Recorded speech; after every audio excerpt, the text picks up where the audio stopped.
Good evening. Thank you to our parent orientation.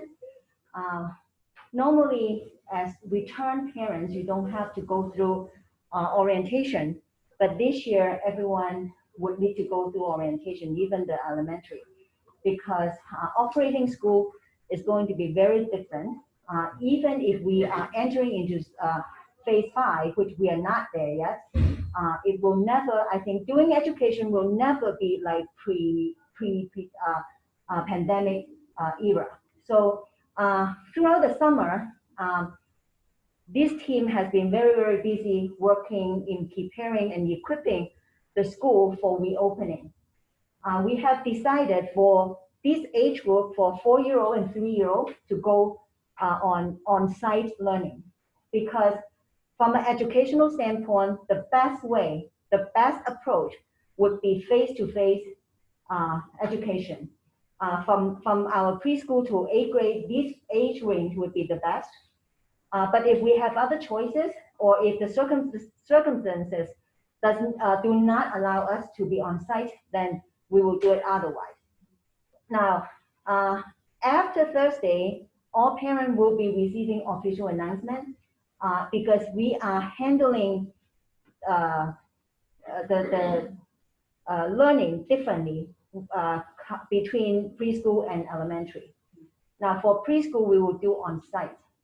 And then you might be asking, how are you going to keep my child safe? We cannot guarantee. I would not give you my guarantee, but you will have our promise.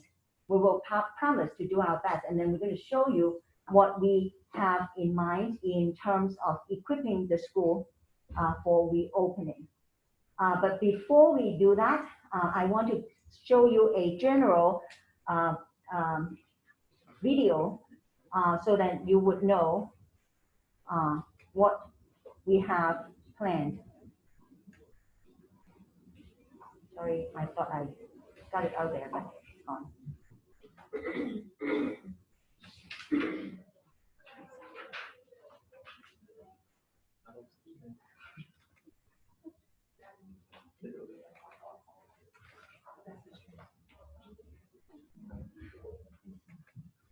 Welcome to PTCS.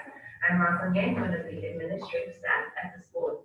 And today we're going to talk about some, but not all, of the safety we are putting into place to make sure we prioritize the health and safety of all of our families. So to begin with, before students even come into the building, there's an evaluation questionnaire that each student and staff needs to fill out and answer. And we will also make sure that all people entering the building have their temperatures checked. So for students, what this will mean is that their temperature will actually be checked before they enter into the building. Once we're inside the building, there's hand sanitizing stations placed at strategic and key locations throughout the school. We're also going to make sure that when we are inside the school, that all of our students and all of our staff are maintaining safe social distance, and of course, we will all be required to wear a mask when we are inside. Of course, for our teachers, especially with our younger students, during instruction time, they may have to wear a face shield instead of a face mask so that their mouths are able to be seen during instruction. And we'll talk a little bit more about that when we go into one of the classrooms. For now, I'd like to point out that there are also posted very clearly in the hallways of the building signs that show the direction, reminders for safe social distance, and we also have on the floors arrows that show the direction of travel. That means our students all need to be facing the correct direction, maintaining that social distance, and then of course, it tells us exactly the flow of direction when we're traveling in the hallways into classrooms. Speaking of classrooms, let's go visit one of those classrooms right now and see how our teachers are starting to set up for the beginning of the school year. Now, our teachers are hard at work, but we're not quite completely finished. So this is just to give us a taste of what the classrooms will look like once we open for the first day of school. So come on in. All right, so here we are inside one of our 4-year-old classrooms. And as you can see, as they walk in, there are arrows that show which direction they go in. Our students will also have their own containers for any personal items that come into the school inside of their own cubbies. There will be no cross-contamination between items that come in from the home. And you can see in our classrooms, all the chairs are spaced apart to allow for appropriate distance, and they're also all facing in one direction. At the front is where our teacher is going to be instructing, and while she's instructing, she will be wearing a face shield so that students can keep her mouth and for facial expression. In the corner, we have our play zone, and we're going to make sure that there's going to be limitations on how the students use those each day, and we're going to be properly sanitizing objects inside of the play zone. And then, of course, our hats are going to be appropriately spaced apart from the napkins. We will no longer be using sheets this year. And, right now, we have some tables inside of the classroom, but those will also be removed because we will not be sharing tables between students. They will all have their own individual desks. Now we're going to talk about the difference between a face shield and a face mask, and when it's appropriate to wear a shield, a mask, or both. Now, sometimes our instructors will need to wear a face shield. The advantage of wearing a face shield is that you can see the bottom half of my face. You can see my mouth, you can see the expressions that I'm making. And this is especially important for our kids who are learning their letters, learning how to read, learning phonics, in the mouth as I'm making sounds. Now, of course, as our students are learning about emotions, socializing, learning to read facial expressions, when you cut out half of the information, you're losing a lot of information. So having the lower half of our face showing is really, really helpful for that. The disadvantage of wearing a face shield is that, as you can see, the bottom of this part is all open. It's open on the side. It does not offer as much protection as a face mask. So if our teachers are wearing only the face shield, we will be at least 6 feet apart from the student at a minimum. Now, when appropriate for maximum protection, we may be wearing a face shield and a face mask. Now, as you can see, with the mask, I have a more closed and tight fit around the bottom part of my face, covering both my nose and my mouth. Now, for most normal interactions, we'll probably, as instructors and teachers, be wearing just the face mask. This will be enough to provide adequate protection for most normal interactions. And of course, we'll be asking that all of our students wear a face mask at all times. That's it. In addition to everything we've talked about today, what the teachers are doing and what the administration will be doing, we'll actually be implementing a daily checklist for cleaning. So that will be inside each classroom as well as inside the building in general, where we are increasing our sanitization measures. We're even hiring additional staff to be able to address these additional demands to make sure that we are taking extra care to keep everyone safe. You're going to be learning more during the orientation, so make sure you listen carefully, and if you have any questions, of course, we'll be here to answer those questions for you. Okay, before we move on, I do like to introduce the staff that are right here on site. And the junior kindergarten teacher, we have 2 of them. The first one is Miss Sydney Crystal, and then another one is Miss Bonner, Carmen Bonner, Miss Carmen Bonner. And then our Mandarin teacher is Miss Fan, Su Yi Fan. Our TA is Mrs. Titus, right there behind, and then Mrs. Chan. So these are your TAs. And then we have our preschool team leader, who is right behind you. That's Miss Chan. Okay, and then we also have our admin staff, which is Wang Xi. She's assisting me, and also Rasin Yang, who's working in the development department. So obviously not the full team, but the team that will be serving the Junior K. So now I'd like to ask both preschool teachers to come up here to talk in a little bit more detail in terms of how we going to operate school.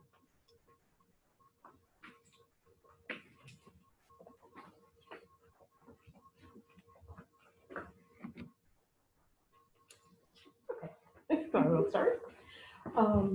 This slide right here actually demonstrates the various ways that we plan to implement our PPE here in the school. The first one that you see is the touchless thermometer. The touchless thermometer is going to be how we take temperatures throughout the day. It will be taken 3 different times during the day. So the first time will be curbside. Before your child even leaves the car, they will have their temperature taken, and they will also go through a verbal evaluation as well as a visual inspection. The temperature that we will be looking for is anything under 100.4 degrees, okay? If it is over 100.4 degrees, then that means that we will not be able to allow your child to come in, because that means that there might be something going on there. The following slide picture right there is our hand sanitizer. We're all very familiar with hand sanitizer practices by now. However, we will be using those in the classroom as well. It will be used primarily for times that may be a little bit less convenient using the soap and water. For things such as if a child needs to blow their nose, they will be using hand sanitizer, or if maybe they're switching in between different types of activities, they'll be using hand sanitizer for that as well. Of course, for things like the bathroom, they'll be using actual soap and water to make sure that their hands are clean. Again, 20 seconds for each one. We'll also be training, so parents, you can also do that as well. If you're doing that with your child at home, that will be just an extension of what we're already doing here at school as well. And then, of course, the mask. We're all familiar with masks as well. The mask will be worn by teachers and students alike, as you've heard. And in fact, the face shield that's located right here on the far, whoops, okay. We do your advancing. Okay. Alrighty. And then the face mask, face shield that's located on the very bottom here. We'll be using those primarily during our teaching time when we're doing language arts lessons. That is because the student will need to be able to see our faces. They'll be able to need to be able to see our facial expressions and how we form letter sounds. This will help students to be able to connect the sounds to the letters. It would be almost impossible for them to do that with a mask on, because as you can tell, with mask, our voices are somewhat distorted and you cannot see the lip movement at all. So this shield is actually going to help us do that. And so other measures that we have taken to protect the children that are coming in is we are getting individual lap desks for students to use. So we no longer will be using the tables. So they will have their own desk with their own name. And then this will be portable to be able to move it to whatever part of the classroom they need to go, such as putting it back in their cubby when they take their nap time. Also, it will be used for seat work and eating. And of course, it will be cleaned and sanitized multiple times during the day by myself, Ms. Vaughn, or any of the other preschool team. So, like you said, cots, we will have them 6 feet apart. Of course, our cots are right over there. All the bedding will be stripped and stored in plastic containers. So right next to Mrs. Bonner are the 2 containers that we'll be using. We won't be using backpacks this year. This is for bedding, pillows, because we, again, won't have cot sheets, so they will have to bring that in. And then this little box here is for their clothing. Of course, in Junior K, we still have accidents that happen, so having that extra clothing easily accessible, they'll be able to change into, and of course, we will be cleaning these constantly. Other protective measures include, as she mentioned, with the book bags. So there, as you can see there will not be any book bags at all this year, and that is just to help prevent cross-contamination. And it'll just make it, our cubbies, as you can see, are not huge. So if we don't have the book bags there, then there's no possibility of book bags, touching or things going back and forth between the two bags. We have also, each student will receive a box like this. This is where their supplies will be, because we will be making sure that each student uses only their supplies. Again, this is for the purpose of making sure that there's no cross-contamination. So this would include anything like pencils or scissors or that kind of thing. Anything that they will be using on a regular basis will be found in here, and they will only be the ones using the things inside of their box, because their boxes will have their names on it. Libraries. Our library books, the children will still have access to our libraries in the classroom, so don't worry. They will still have access to that. However, when books are used, we will do what's called a 3-day quarantine, in which we take them out and we'll be wiping them down, and it'll be a wait of a period of 3 days before they actually go back into the bookshelf to be reshelved. So. And again, this is just reiterating the boxes with the clothes. If they are soiled, we'll make sure to get that back to you. And then cots and bedding will go home every 2 weeks. For our arrows, if you can see them around the classroom, and maybe you saw them coming up into our classroom today, they direct the traffic flow around the classroom so kids aren't running into each other on accident. So those will be used around the building. They are 6 feet apart to ensure proper social distancing, which 6 feet seems to be the distance that we're trying to aim for. And then these arrows also determine the flow, like I said, of the classroom. All right, technology and communication. These are some very important sites. Some of you might be familiar with them or may have heard of some of them. The first of which is Epic. Epic is a book resource. It's an online book resource. And this book resource will allow you access to many different types of books. A teacher might assign books or stories to read at home with their child. Seesaw is also another app that we're going to be using this year. I don't know if you're familiar with it, but Seesaw is an app in which students can actually complete activities online. So this minimizes the back and forth paper shuffle that we have going. And it again eliminates that possibility of cross-contamination with like the different papers going back and forth and that kind of thing. They actually complete the assignment within the app itself, within Seesaw. So literally that can be a number of ways that they can do it. They can either record their voice, they can take pictures, they can even draw within this app. And then they send it directly to the teacher. The teacher can approve it and they can comment on it. And there's a dialogue back and forth. Even directions are given. There's even voiceover directions so that the students are able to do this independently. So we'll be using that here in the classroom as well. So these are not just for distance learning. They're going to be used during our time here in the classroom as well. ClassTag. ClassTag is also going to be a very important app that you will want to take note of. This will be our primary form of communication. Your emails will be connected to ClassTag so that when you message us, for example, if you preferred Mandarin, for example, the wonderful thing about ClassTag is there is a feature of it where it actually translates into different languages. So I can type a message to you in English, but it comes through to you in Mandarin. And vice versa, when you go to type something to one of us, if you're using Mandarin, you type it in, it shows up as Mandarin on your phone or your screen, but it comes through to us as English. So for me, I think this is a wonderful type of application because it kind of keeps everybody in the loop and it kind of minimizes all the confusion. And it's also a centralized place where you can find information for your students or assignments or that kind of thing. Again, the Seesaw, kind of what it looks like, and hopefully it'll become more familiar as we go throughout our year. But these are just examples of some assignments that we'll probably complete. And ClassTag as well, this is how, like Ms. Bonner said, how we are going to communicate, and it's really, really an easy app and tool for all our main communication. And then for dismissal, some of you who have been here in the past, this is going to look a little bit different this year to minimize cross-contamination. My class, so in this room, will be going out through the red doors like normal. But Mrs. Bonner's room, who is behind us here, will actually be leading through the side door just down the stairs from her classroom, kind of facing the impact center on that side. And then PK will be using for the front door of the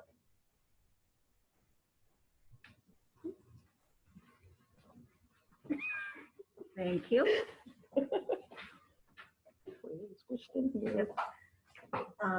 Do you have any questions so far? Yes. Okay, go ahead. So currently, what zone are we in? We are in yellow zone, Okay. right? But actually 15 days ago, I sent this one out for the first time. At that time, our team were very confident, including myself, very confident that we could go with very easy going, on site. But actually 15 days later, things changes, right? So right now, I believe that, in the yellow zone, there is this range, but then it could be, is it closer to the phase 4, or is it closer to phase 3, right? So I would say might be with the health index is going downhill a little bit. So then that means our precaution, all of our procedure has to step up even more. There are details that we did not include in the roadmap. It's just so many, even though when we produce that, there's more idea come up with how to protect your child. Now, for example, 4-year-old is better because they've been here, unless you're new, they've gone through and then they have less separation anxiety. But for the 3-year-old, I expect that there's going to be a lot of crying because we cancel JSP Jumpstart. JSP Jumpstart has been known to be, a really good platform for us to prepare the preschool, but we lost that too. And then for a 4-year-old, there might still be, adjustment. So what happens if they cry? Are you going to hold the child or are you not going to hold the child? It's very difficult to comfort a little one like 6 feet away and say, don't cry, don't cry, don't cry, right? They are going to cry. So what are you going to do? So we come up with a lot of this kind of, like, this one is kind of not that big, but we have like really oversized t-shirt, new one from the church. They have like extra ones from camps. So we're going to cut it in a way that we could just slip it in like on very quickly. And then we could hold and then comfort the child.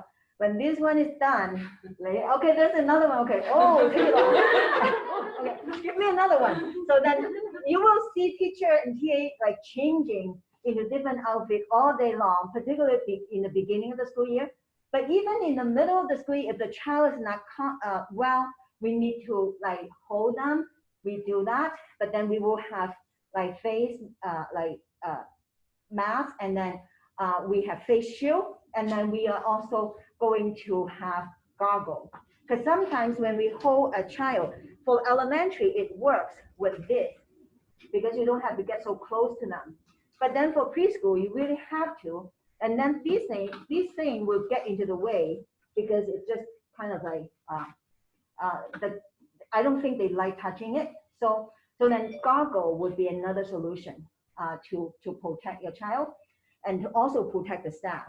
So then you will see kind of like, looks like scientific figure, goggles and masks and then, strange clothing. But if the situation calls for it, we're going to do it. And I also ask the teacher, if you have long hair, you either cut it. If you don't want to cut it, you have to tie it up. So then we are not going to care about our look. All we're going to care about is how well we can care for the children that are entrusted to us. And then we mentioned that the cot, in the past, we have cot sheet. We are not going to feature that, no cot sheet, because it's very hard to clean in a quick time. So then every time when they woke up, then we will spray down with solution, and then before we set them up. And then every Friday, there will be deep cleaning after they go home. And then the pillow that you're providing, please don't give them a humongous one. It has to be able to fit inside with the blanket, okay? That's all the space your child would have for the pillow and the blanket. And then extra clothing now is including extra masks, right? Because if they could dirty up the mask, that they have to change to a clean one. So not only socks and underwear and top and bottom, but extra mask needs to be kept in here. As long as you could fit inside, you could keep as many as possible. So when it's dirty, we will send it home and then you exchange clean one for us. I have a question. Yes. What are we looking at for the class size for each? The class size will no longer be able to, the maximum will not be 20 anymore. It would be 15. But the ratio, of course, is lower because we still would have 2 teachers in the classroom, but 15, the max. Sorry, I have another question. Go ahead. So for the 3 and 4 year olds, it might be difficult for all of them to keep their mask on all day. Good question. Good question. Now, we thought about that. Like I said earlier on that we cannot guarantee that, your child will be like 100% healthy without, contracting anything. I cannot guarantee. But what we could do is I could give you our promise. We pledge our promise to love your kid, to care your kid, just like our own. And then you could observe if you see, and you would not have doubt to see that. I know that during this pandemic, all of us have like different degrees of, we lost freedom, we lost jobs, we lost finance, even lost loved ones, right? What are we going to do for education? Are we going to stop and not doing it? Because this is their formative year. From 0 to 6 years old are very, very critical. How well they're going to learn during this formative year is going to determine how well they are going to do in their career, in higher education. So I can see, okay, what we can do is very minimal because the capacity of the school is very small, but we do whatever we can. But I also know that as an educator, I'm concerned that these group of people after pandemic, these group of people as they grow up, there's going to be a consequences, right? So what we are trying to do is those who step foot into Puita, we want to make sure that they learn as much as they're supposed to. And I could give you a quote from the elementary, from the last e-learning, that they not only one parent, but multiple parents told us that when they compare our e-learning with on-site learning, they did not see obvious loss in terms of learning. That means we achieved quite well because it was solidly from 8:30 to 2 p.m. interactive learning plus more after 2 p.m. So we also did e-learning, and I know that some of you gone through it. And the reason why we are doing on-site learning, decided to do on-site learning, is because as an educator, like I said before, face-to-face is the best. So we have to weigh in which one is more important, right? Of course, preserve life is more important. But if we do all these measures, I believe it would be okay, because the decision is made not because I like it that way, because I studied. I tell you, we did not have JSP Jumpstart, but we were very busy. I need to study a lot of documents from all these government organizations, from CDC, from all these alphabet organizations, like all the time, because they keep changing. And then I have to study and then research, and then we have a task force helping the staff, the entire staff helping throughout the summer. So the decision is based on scientific data. And I know that different people say different things, but I go with the official data that there's very minimal percentage of children contracted COVID-19. I know that when there's a case, it's blown out that, whoa, a child has it, because it's like so rarely a child will contract that. And then they also report that child this age has very low possibility of being a conductor, like passing the virus to someone else. So then in that sense, it's good news, right? So can we go e-learning? Yes, our staff are prepared and equipped doing either way. Last school year, we did e-learning almost like right away. And were we successful? I would say yes. I'm not trying to like boast about our team, but it is true because it's all by reference point. You compare ourselves with other people, but the problem is there's no comparison because no one was doing it. So in that sense, we were pioneer. We were bold enough to do it, and then I give a lot of credit to our staff and to you guys, to the parents. Now, in that sense, because I look at the homework that's being sent back, and I was blown away to see, wow, even on site, they probably would not, extend that project so widely, but then because of the mom, because of the dad, they were our TA. Now, whoever could offer the time to be our TA, to work with us, I see that child blossom.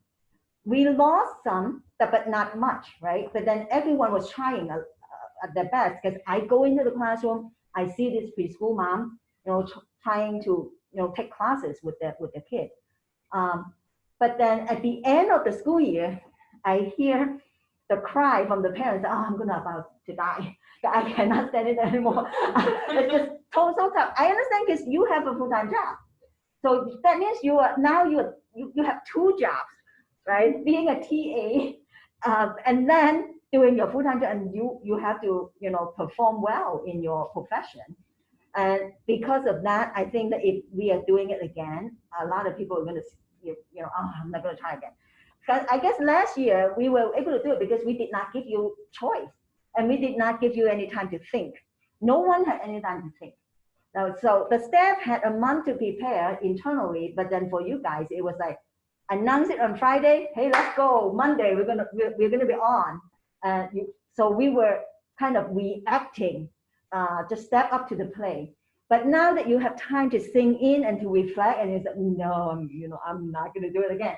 So anyway, e-learning, I believe if we are careful and everyone is diligent, including you guys, that you will also work with us to train your kids, because if you as a dad, as a mom, explain to them how important it is to keep this on, they will. Now, we thought about how are you going to keep the kid, put this on without complaining. I observe our kids, they also like to show, something nice. So they want to wear something, a t-shirt, a new t-shirt. But then mom said, no, you have to wear a uniform. And they got very upset, but they put the uniform on. But when they're in school, they will say, this is how it looks. And they will pull up the uniform and kind of like showing me the t-shirt, the design. And then the other kid, when one is showing it, everybody is pulling us, this is showing that. And then they were kind of like looking in the detail of each other. And then I know that actually, if we could turn this into a fashion, something that they like is not something that they don't like, then they would love to wear it. So we have a volunteer spend a lot of time designing. She's gone through several styles, and then we ended up with this one, which is the one that I'm wearing. Now you notice that when I talk, it doesn't sound muffled because it's three-dimensional. It's very comfortable. Now, I sounded like I sailed, but I'm not. It's just like telling you the fact. Okay, so these are the little ones that we are producing. And she carefully select the fabric. So these are more girly, like you have Hello Kitty. I want a Hello Kitty one. So the boys, they might want this, or they might want like Superman or like cartoon like figure. So she made it from 3-year-old to 8th grade, different sizes. Because I see like children wearing their mask and keep dropping because it's too big, right? So this is not going to be too big, because when the time that we're going to distribute this, we actually would have a yarn to measure the mouth and then so that they will get the size and fit now. Now this is not quite ready because we still volunteer with our TA actually. We still need to finish up this part, but when it's done, so you will have like something like this. So now this is also when we were doing this, I did not notice it, but when it's done, I realized that this is how much we love your kid, because they are precious in your eyes and they're precious to us. They're entrusted to us. In Chinese, there's some saying that mom's love, often you will see it through the stitches that's woven on clothing. Back then, olden day, people make the clothing and then each each stitch, they're talking about displaying mom's love. So when I see this, I see that too. So this is our promise to you. This is how much we will be caring and loving your kid. So I believe when we are ready, we want you bring a child to come and select, give them the autonomy to select the one that they like. And then when the day they come, everybody is wearing, and then everybody is maybe admiring each other's mask, and hopefully it will keep it on. Yeah. So we as thing as details like this, we thought about it, and we will try to do our best. Any other questions? What kind of sanitizing solution is being used for the sanitizing process? Okay, for hand sanitizer, we order. Unfortunately, I don't remember the name of it. We ordered 720 bottles. So then it's like plenty of them. They're 32 ounces per bottle. They will be arriving tomorrow. Then for washing, we have a solution of diluting with bleach.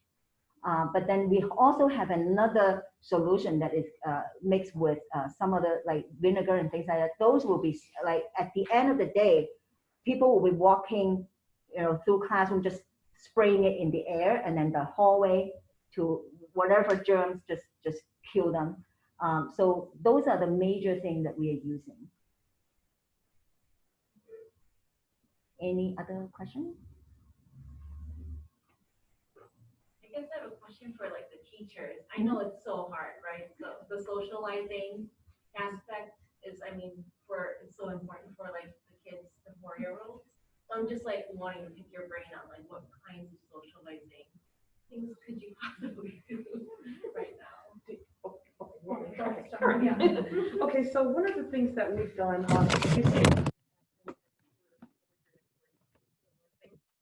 look on the floor, we have like play zones right there. Like there's actually one right behind you there.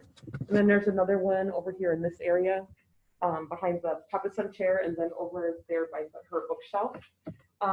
We have play zones around the room. Obviously, we want them to be able to socialize, and there's a critical part, obviously, for this age group. I mean, this is where they learn how to, to share. This is how they learn how to, have a conversation with someone else, or how to, this is a critical time for them. So we actually want them to have that. That's one of the benefits, obviously, of being in person. So we have different types of play zones around, and where the kids will be able to like play. We also are going to have a contamination bin as well, which we didn't talk about so much in the presentation here. For instance, like we have small groups of kids. They will not be like the whole entire class all together that's playing all in the same spot. It might be like 3 students. So if that gives you a little bit of an idea. Those groups will not be shifting. They will be constant. So the same 3 kids are going to be in that same group, if that makes sense, in order to eliminate the cross-contamination or possibility for cross-contamination between the different children. So we think that this is going to actually help quite a bit, not just with the socialization part, but also with the cross-contamination part. Does that kind of help you out a little bit? And then also like for the large group, as you can see, the chairs are spaced. We have spaces between the chairs, and the teacher is going to be further over here, which you kind of saw part of that in our video as well. This will also give them a chance to be able to share, but share safely, if that makes sense. So. And normally we do center learning. They rotate through generally 4 different centers per day. That has to be decreased to maximum 2 centers. One will be working with the teacher, that group, and then the other one will be working with one of the center. And the reason why we only could rotate so slowly is because with that center, once it's done, everything will be boxed up. The next morning, then another team will rotate to that one, because it takes time for us to clean in between. And then some of the toys, they have to be individually like bag, like Play-Dohs or things, Legos, or they have their own bag, so then we don't cross-contaminate. And Ms. Bano was mentioning that the same group this is not what we like, but we have no choice that to keep the same group together throughout the whole time until the pandemic is over. It's better because if in case something happens, it's easier to do the tracking. And then I want to show you this is because they normally sit on these kind of chairs, but they will no longer do that because we figure if they do, it's very easy for them to get up because these are 3-year-olds and 4-year-olds, right? And how can you keep them in those chairs? But with this one, they kind of wrap the leg around and then kind of like embracing it, kind of like my desk and my chair. And it's not heavy, it's only 3 pounds.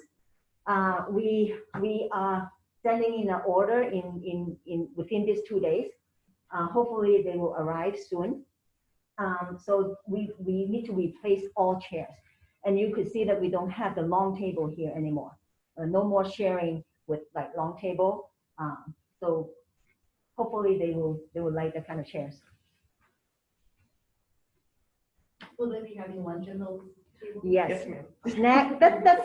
Unfortunately, this is going to be the world, the little world where everything happens there. It will be labeled with the name so that it will not be mixed up. And they're all going to be pre-portioned sizes that go just Right. directly to that. There's no standing in line. Yeah. Like that. They used to do like family style like with the table. There's an advantage for that, but we have to pause on doing that and then doing it. They might be moving it like a circle, a big circle, and they could see each other and then talk, but then not on the table, with around tables. Are there any questions, those who are online? If you do, you could go ahead and unmute yourself and then ask your question. Yes. Hi, Ms. Ho. Can you hear me? Yes. Hi. Thank you. First of all, I appreciate the presentation. I have a few annoying questions, hope you wouldn't mind. So first of all, I'd like to ask that regarding the face shield, that I've heard that the face shield will be used most of the time during teaching for teachers, which I agree with that for the facial expression, and this is a very good idea. How about if for the students themselves? That's one of my concerns is that I think one of the parents has asked that also earlier. It is quite difficult for a 3-4-year-old to have the mask on for the whole day. Not only just to protect themselves or others, but aside from that, the fact that they might have difficulty breathing, for the whole day that they keep the mask on. How are we going to make adjustment to that? All right, let me address this question first. Yes, let me address this question first. Talking about face shield, the teacher will not be always wearing face shield, only when they are doing group teaching 6 feet apart from the student. So then they will be wearing face shield. But there might be time that if the situation calls for it, the teacher would wear both the shield and the mask. Okay. Now, your second part of your question was, how are you going to keep the kid, put the mask on? And I think I was going through talking about designing beautiful masks for them, and hopefully we want to create that this will be fashion, that they will have a love for it. But there's we don't know. It's going to be new. We're going to try it. Hopefully, it's going to happen like we imagine it will. So I guess the only thing is we could only do our best on the school side and then on the parent side. Like I said before, you have don't underestimate the weight of your words, because I have multiple times kids told me that my mom told me to, or my dad said so, therefore I have to do it that way. See, the teacher, no, my mom said that, or my dad said that. So at home, you might feel that he's not listening to you, but actually your word is very important to your child. So then that's why this meeting is important. I want you to go, prepare your child and explain to them. And then, like, for example, one day, a child was departing from his daddy. He was a 3-year-old, and he wasn't ready to get into the classroom, and it was Monday, and then he was carrying like a bag of blanket and pillow. And then Dad was walking almost, ready to turn around and then get downstairs. And then he raised his voice and said, Dad, I will be a good boy today. I promise you, I will drink all of my water and I will take nap. Wow, I was very touched to hear that. Now this 3-year-old, like wanting to do good, follow his dad's instruction. That time he said that dad definitely drilled him, son, you have to drink your water. Probably he doesn't drink his water and he doesn't nap. And he was like very emotional, said, Dad, I will be a good boy. I promise you I will do that. Now, that tells me that how important your word would be. If you say that, you tell them it's very important that you wear this mask, they will. Some parents told us that, well, they don't listen to us, they only listen to the teacher. Actually, it's not true. When they are in front of you, they might not. But then when they are here, you would actually, your words sink in quite a bit. And then plus our reinforcement. And then if everybody is doing it, and with our first unit is always all about me. Now this unit is going to be extended longer than normal because there's a lot more we need to cover, like personal hygiene, health and things like that. But I think it's relevant for them to learn, and we will try our best. So again, Mr. May, there's no guarantee, but we just can give you our promise to do our best. Okay. Are there any other questions? Yeah, so my second question actually tied to the breathing issue that we mentioned.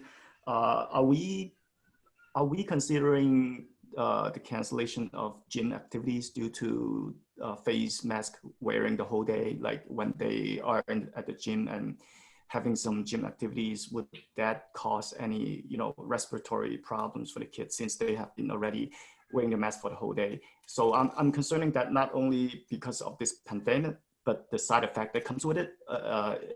Things that if we are overdoing something, that would cause some side effect.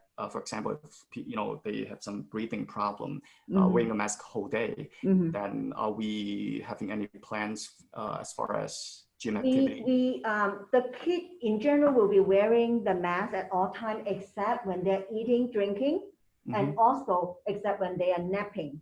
And then if they are in the gym or if they're doing some movement, I guess we could tactfully have like mask break. So then when we have mask break, that means they are separating and it's going to be fun. Just like the elementary, we have spring break. So then, you have a long hours working and then there's like 5 minutes spring break. So then now it's not spring break, this is mask break. And then we could think of something like movement things that is fun for them to do. Not necessarily crazy, but enough for them to take it off and then put it back on. Okay, do we have any I guess my last question would be, do we have any backup plans in case things get worse? What our plan B or even plan C? Are we going to follow the guidelines of the public schools reopening where they allow students to study 2 to 3 days online at home and the rest at school physically? Got it. Okay, the question is, what happens if the situation gets really worse? What do we have plan B? I believe we already, published on the roadmap. There's the yellow zone, there's the green, and then the red. That means what you are referring to, most likely we will be entering into the red zone.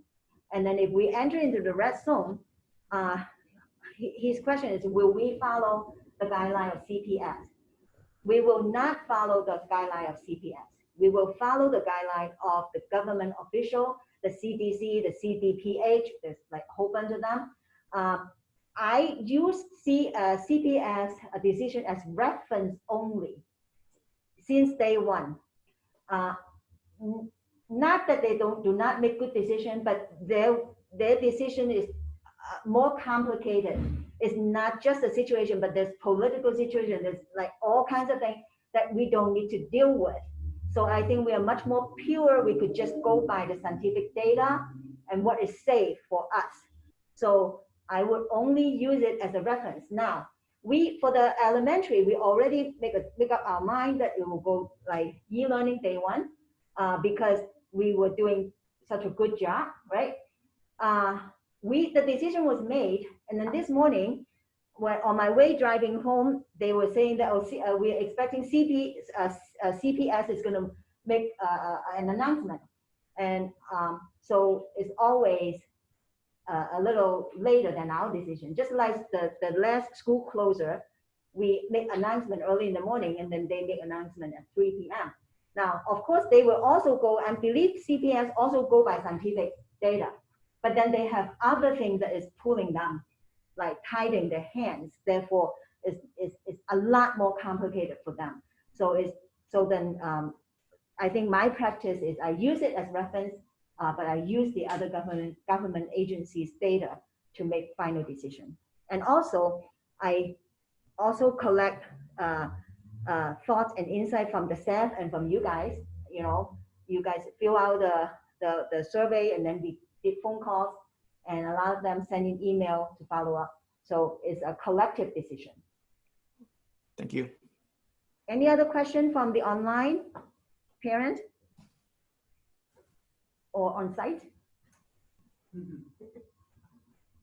One thing we haven't talked about yet is also to prevent cross-contamination. Can you talk louder? We want to make sure that your students, when they come, that they have either a pair of indoor shoes or that they Oh yeah, I forgot about that. showing Yeah. up with thick socks. So Yeah. they can take shoes off and wear just their socks.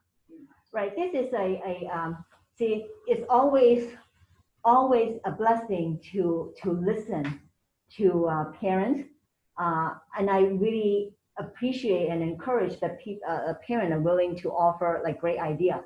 So we think that we were thorough, but then after the preschool 3 orientation, several parents grouped together and offer a good idea. And said, Mrs. Ho, what about the shoes? And, oh yeah, we forgot about the shoes. So then what we're going to do is we are going to advise, or we're going to ask that they will either make sure that you prepare like thick socks if you don't want to have like keep a spare pair of shoes here. Actually, socks is a better idea because we are running out of room to put shoes, right? So then if they could have like good socks with no holes and like thick one.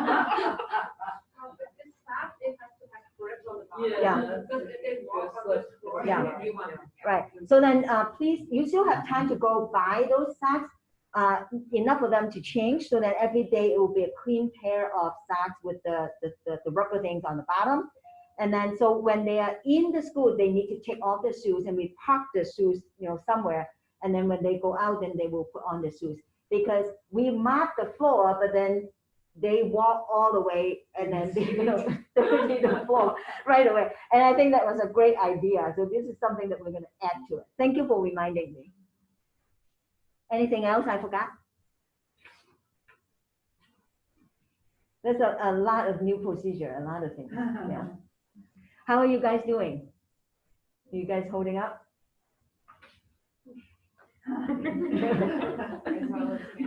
Yeah.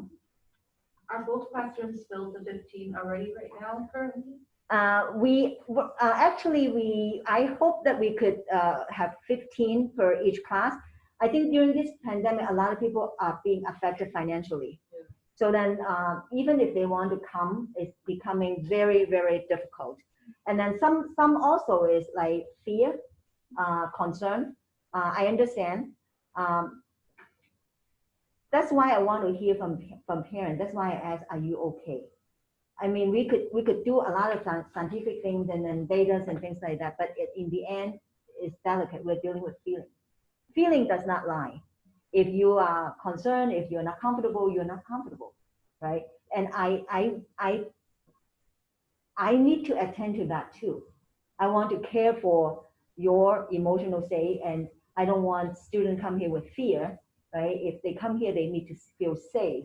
And talking about the enrollment, we originally have 2 full classes with people on waiting list, but not anymore. Ever since the pandemic, and then people start losing jobs. Now, just want to give you a little bit of figure. Now, this is how much we need to spend to provide education for your child. This is based on last year's financial report to the calculation. And then this is the public school. They would use about, actually this is a lower number, would be 10,000 to 12,000 for them to provide education for a single child. So your question would be, wow, how do you make it up? Now, this is an average because preschool actually spend more than elementary. So, but I just average it out, like, but if you look at the preschool, like spend more money. Now, this is last year, the same number that I'm showing you.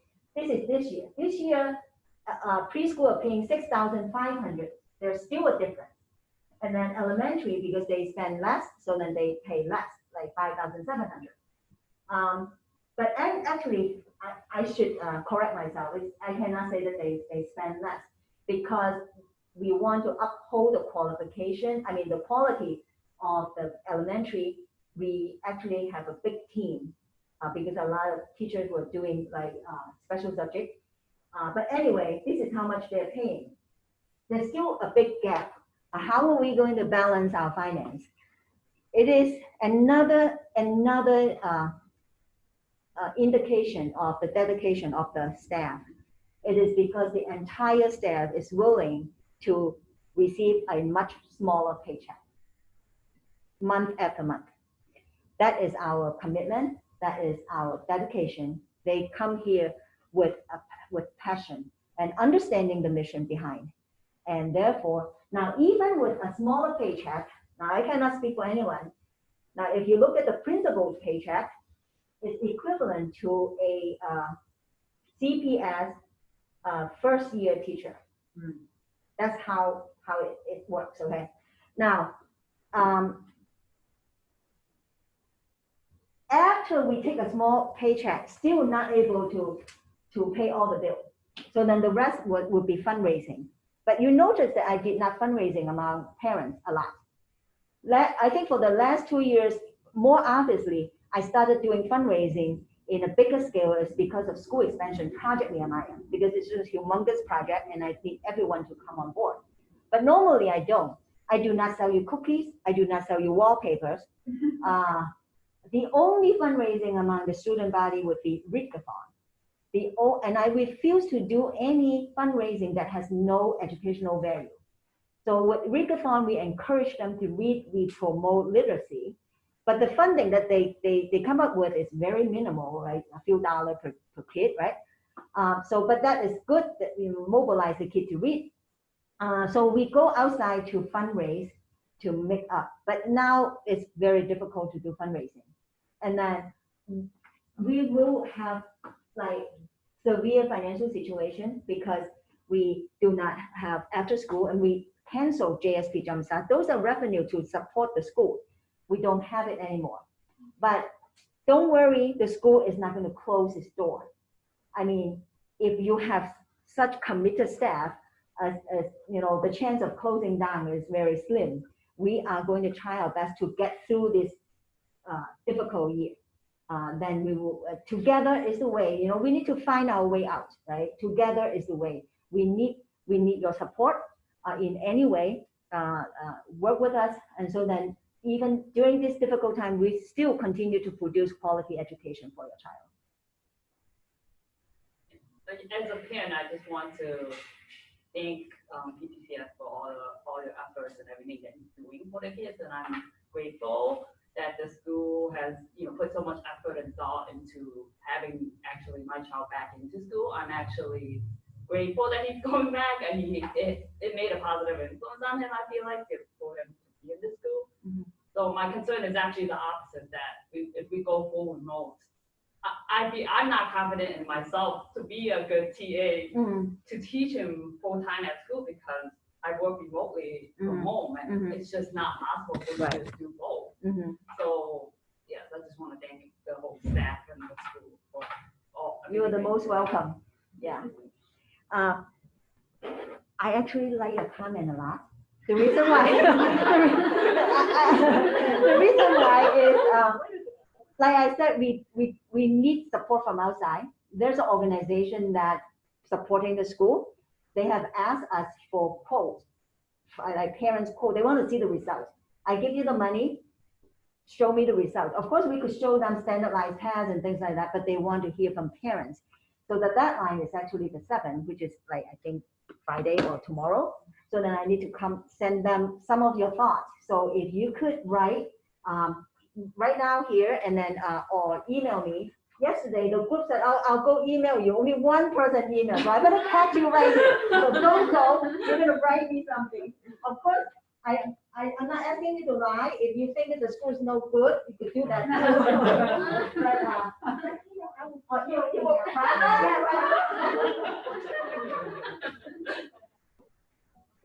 Okay, talking about pen is a good topic. In the past, we supplied pen for you to sign in and sign out. Now, actually, your child's attendance is already computerized because we scan them in and scan them out, but because they're preschool, DCFS require to see actual like parents' signature. Every month, we need to send that like report to DCFS, in order for us to hold our license. So then, but from now on, we will not be providing you pen. You have to make sure you bring pen. Otherwise, too many people touch the pen is not good for you. I cannot guarantee that the person before you is totally healthy. So you have to get in the habit of like, bring your pen to sign your kid in and sign your kid out. Okay. And I know that in the past, because of the traffic, some of you were not able to, but then you kind of give us authorization and we will do it in front of you. Put your initial there and that will work too. So for the temperature check while you're writing, make sure that when you drive to the curb, do not take your kid out. We want them to be in the car. We check the temperature first, and then as we are checking, we will ask you several questions, and then we will observe to see if there's any symptom. And if everything is okay, then we will receive your child. But if anything is not okay, then you could just go home right away. That will save us time, like getting in and out. So everything has to be checked inside the chair, the car, and then we will receive the child.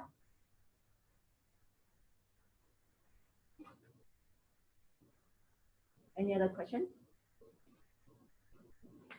Oh, okay. They cleaned the pen already.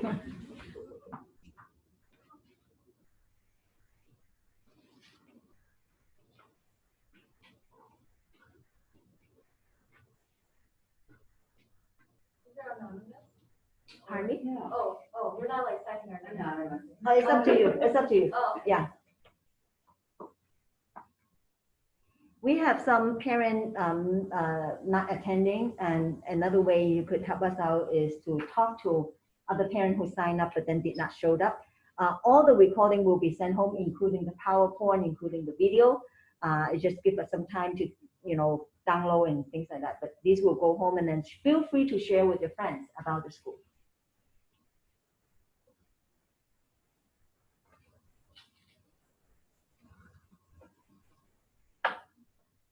So those of you who are online, you could definitely write your comment and then send it to my email. Okay, thank you.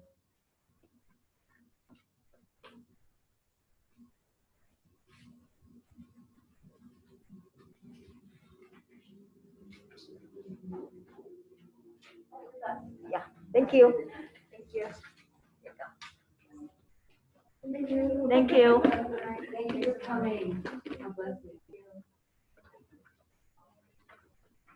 Those are online, thank you for joining. Bye-bye. Thank you. Thank you. Bye.